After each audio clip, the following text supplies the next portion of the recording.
Conscious और unconscious क्या होता है? कॉन्शियस में आप हो,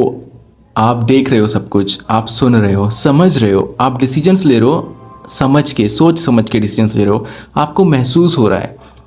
आप सुन रहे हो किसी की बातें, आप किसी से बात कर रहे हो, तो आप कॉन्शियस हो उस टाइम, ठीक है। आप डिसीजंस ले रहे हो, सोच समझ के ले रहे हो, और आपको दर्द महसूस हो रहा है, ठीक है,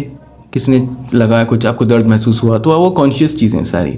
इसी का अपोजिट मतलब आप अवेयर हो, एक तरह से वहाँ पे हो और अवेयर हो कि क्या चल रहा है, ऑब्जर्व कर रहे हो सब कुछ। इसी का उल्टा अनकॉन्शियस, कि एकदम बेहोशी टाइप, नींद आ रही है, सुन भी रहे हो लेकिन दिमाग में वो चीज़ घुस नहीं रही, अच्छे से समझ नहीं पा रहे, या दर्द हो रहा है सर में, जब होता है ऐसा तो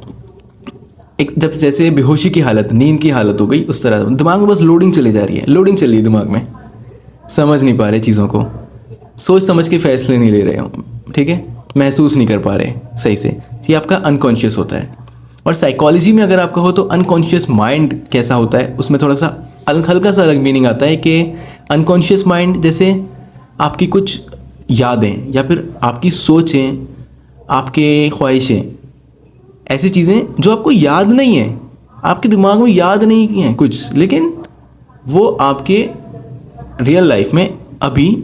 अफेक्ट कर रही हैं, आपके डिसीजंस पे अफेक्ट कर रही हैं। आप कोई डिसीजन लेते हो या फिर कोई कुछ कर रहे हो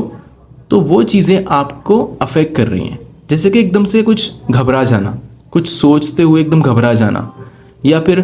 कुछ और कर देना, जैसे कि किसी को ट्रॉमा लगा हो, जैसे कि किसी बच्चे को कोई सालों पुराना ट्रॉमा हो और उसकी वजह से उसके अब के डिसीजंस पर अफेक्ट कर रहे हो वो चीज़ें, तो वो अनकॉन्शियस माइंड आपका है, ठीक है,